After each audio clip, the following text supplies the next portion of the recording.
the Dirac delta function. So think about the Heaviside step function. I've got a graph here. Again, yes, drawn in Microsoft Paint. The Heaviside step function is 0 until it reaches A, then it switches on, and then it's 1 afterwards. So it's 0, then it's 1.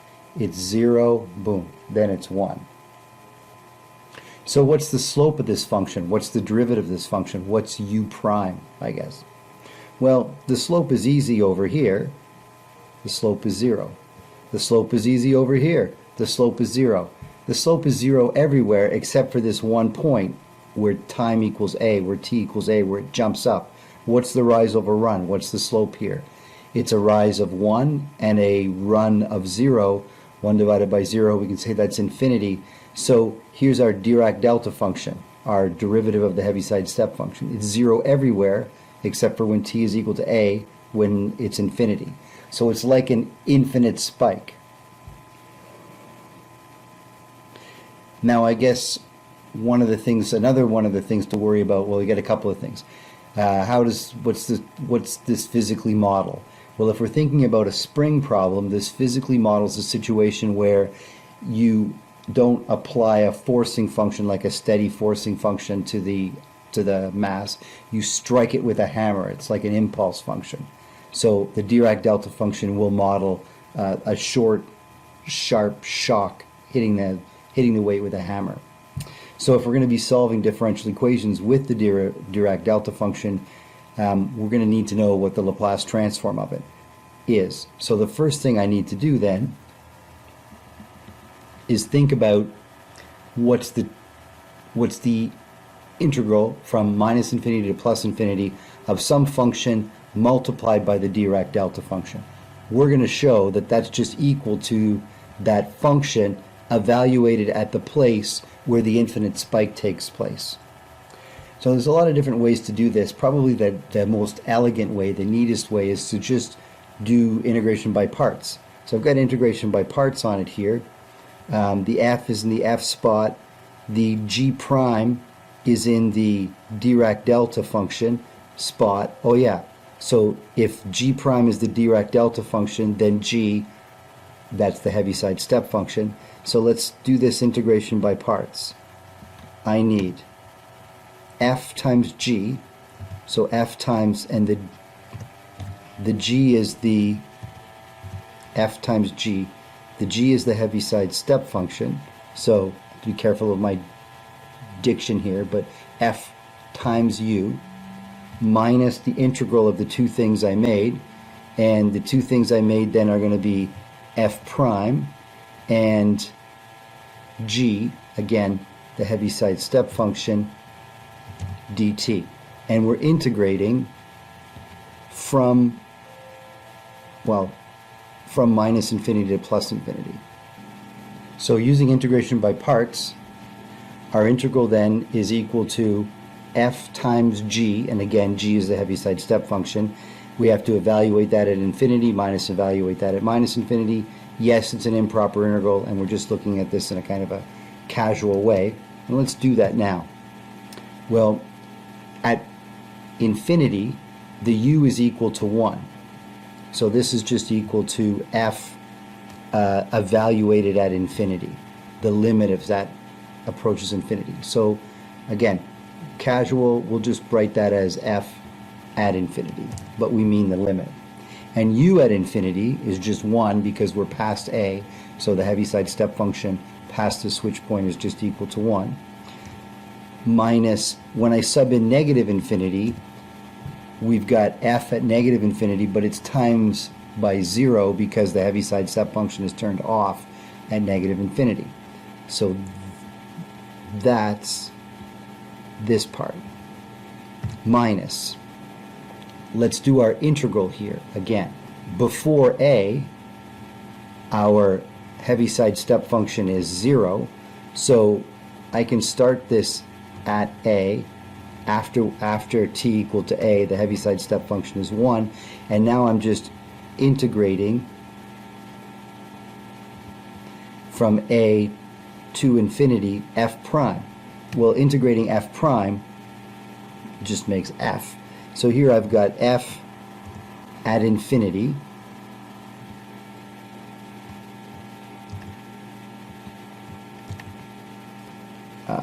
minus f sub in the top minus sub in the bottom, that's going to be another f at infinity limit minus a minus f at a. So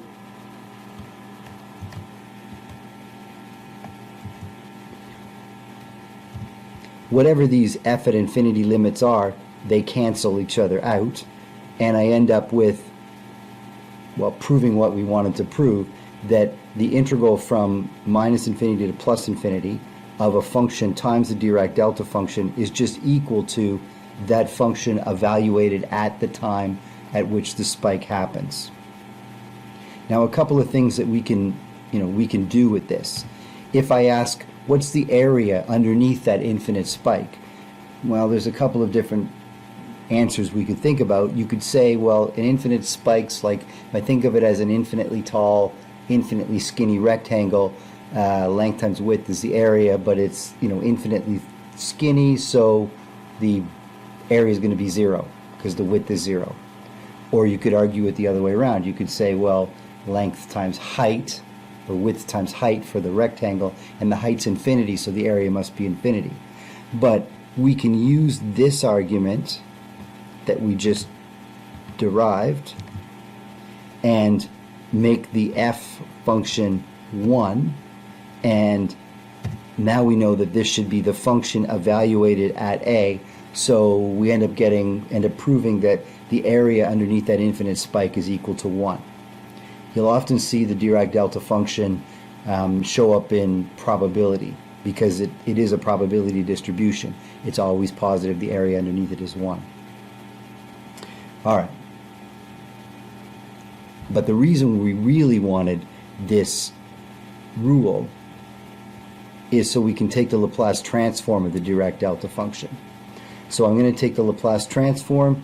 I've got it in the definition. The Laplace transform of the Dirac delta function, integrate from 0 to infinity, e to the minus st times the Dirac delta function dt, just to evaluate that integral.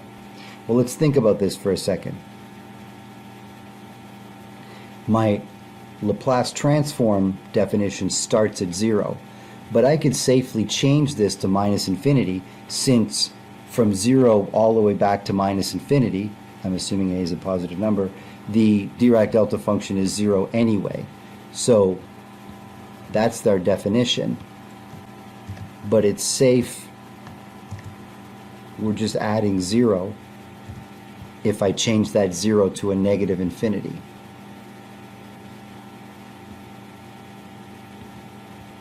Well, now I'm integrating from negative infinity to infinity a function times the Dirac delta function. I'm going to go back to the thing that we proved here, the property that we proved, and the f is the e to the minus st.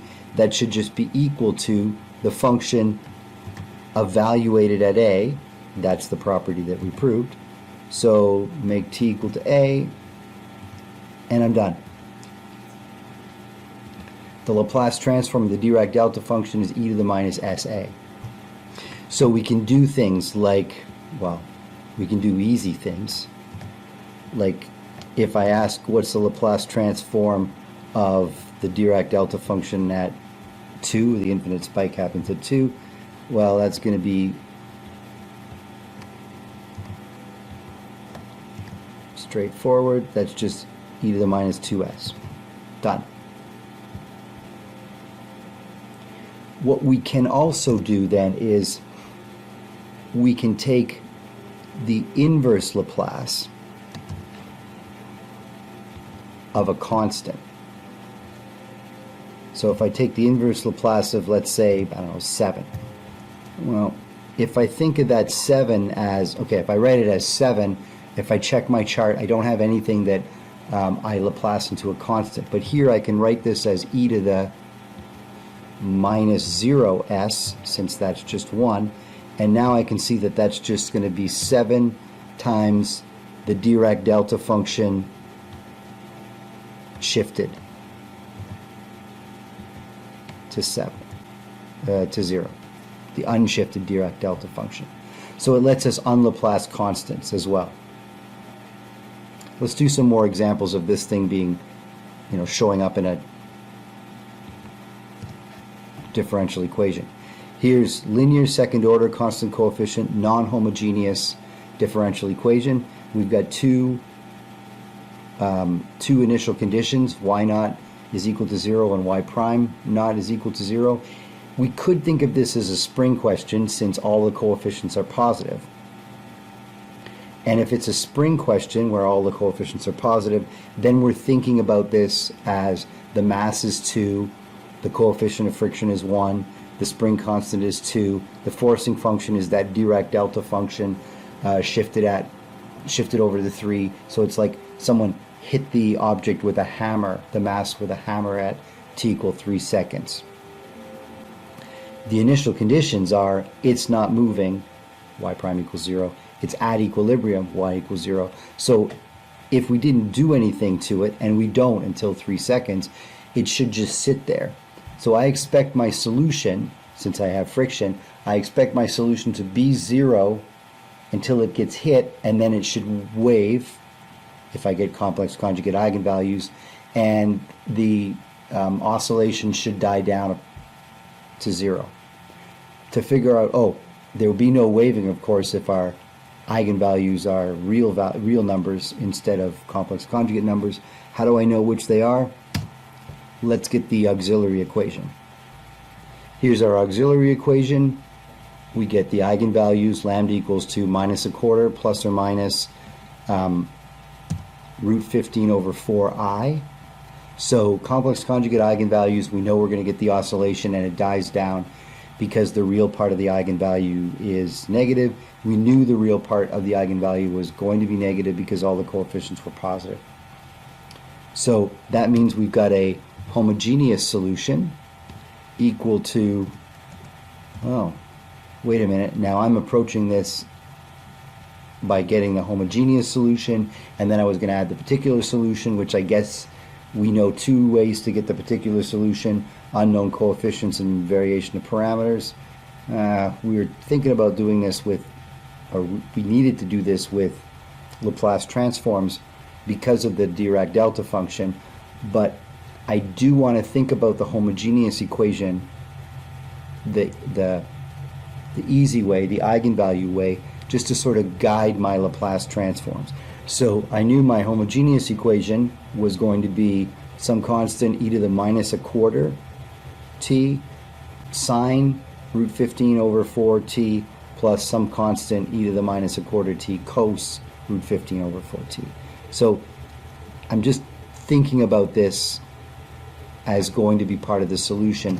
Now let's do this with Laplace transforms. So all of this was just sort of providing me some foreshadowing, providing me some information of what's going to happen when we do the Laplace transform.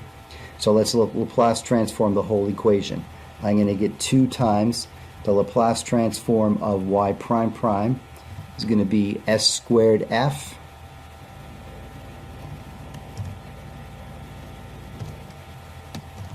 minus, well, both initial constants are 0, so minus s y minus s, or minus y prime, it's -0 -0. Plus, now I need the Laplace transform of y prime, sf minus 0 again, and now the Laplace transform of 2y, is equal to, here's where we needed our Laplace transform of the Dirac delta function, which is going to be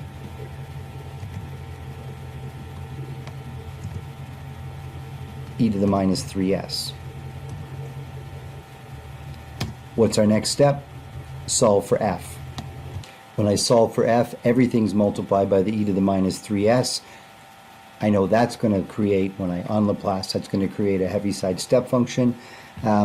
If the quadratic here in the denominator factored, then I should factor it and then do partial fractions and break it into 2 pieces.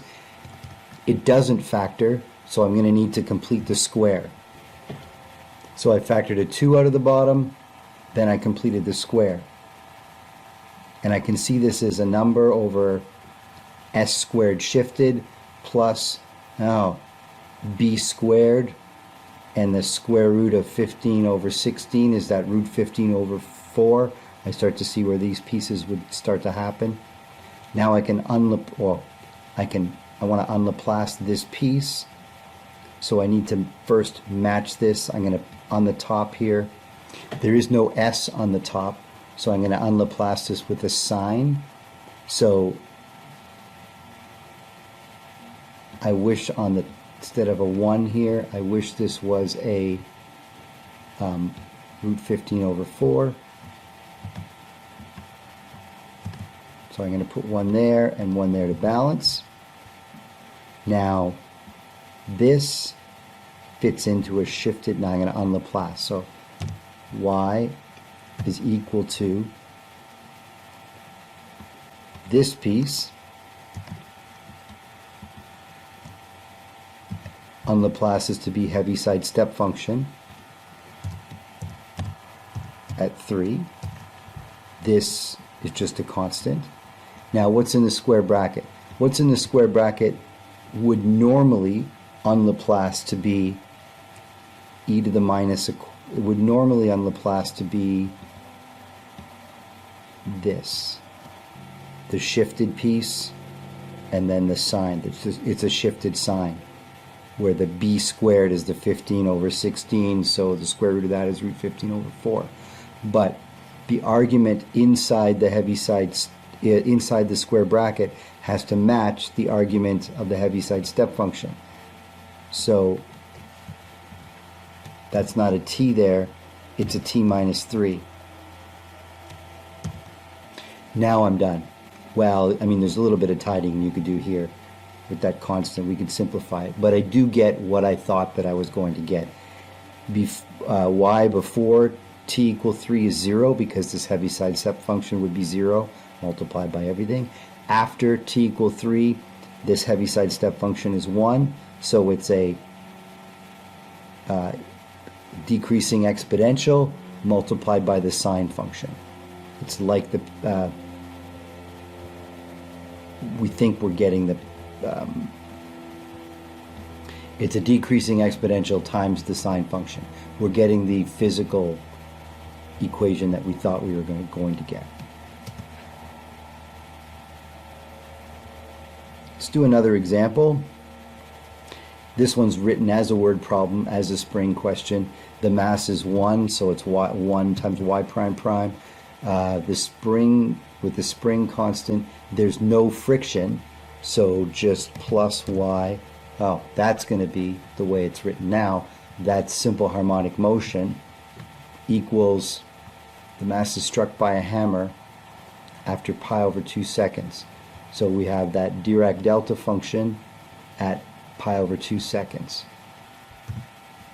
So here's our differential equation. Y prime prime plus y is equal to the Dirac delta function at pi over 2 seconds. Initial conditions. Well, let's see here.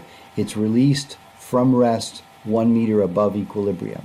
So y naught is equal to 1 and y prime naught is equal to 0. It's released from rest. Take the Laplace of both sides. It's going to be s squared f minus s y naught minus y prime naught plus the Laplace of y is equal to our Laplace of a Dirac delta function, e to the minus pi over 2s. Solve both sides for, or solve for f. So we solved for f. Now we can unlaplace both sides. S over, that's just straight cosine t, plus our e to the minus pi over 2s. That's going to be our, going to unlaplace to be Heaviside step function, turned on at pi over 2 seconds.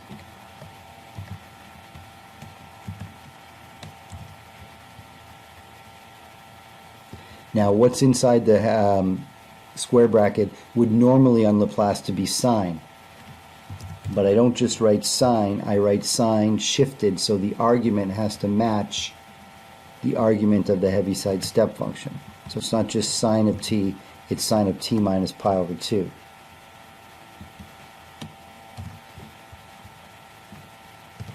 So there's my solution. But I think we can do a little bit better. We can, because they want me to draw the solution here.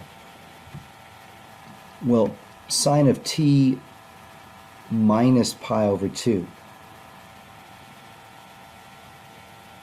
That's the sine function shifted over pi over 2. So I can write this as cos plus the Heaviside step function times minus cosine. Now let's think about what that means. Before t equals pi over 2, the u is equal to 0, the Heaviside step function is 0, so it's just cosine. After pi over 2 seconds, this Heaviside step function turns to 1, so if I want to, I can write this as a split function. We ended up stopping its motion dead. Here's the algebraic way of writing it. We still haven't drawn the solution. For me to draw the solution, I'm going to go to Microsoft Paint and draw this in a horribly, that's my axis. It should drop down, cos of pi over 2 is 0, and it should stop and then be 0 afterwards. Yeah, looks like a toddler with a head injury drew that. But anyway, that's the graph.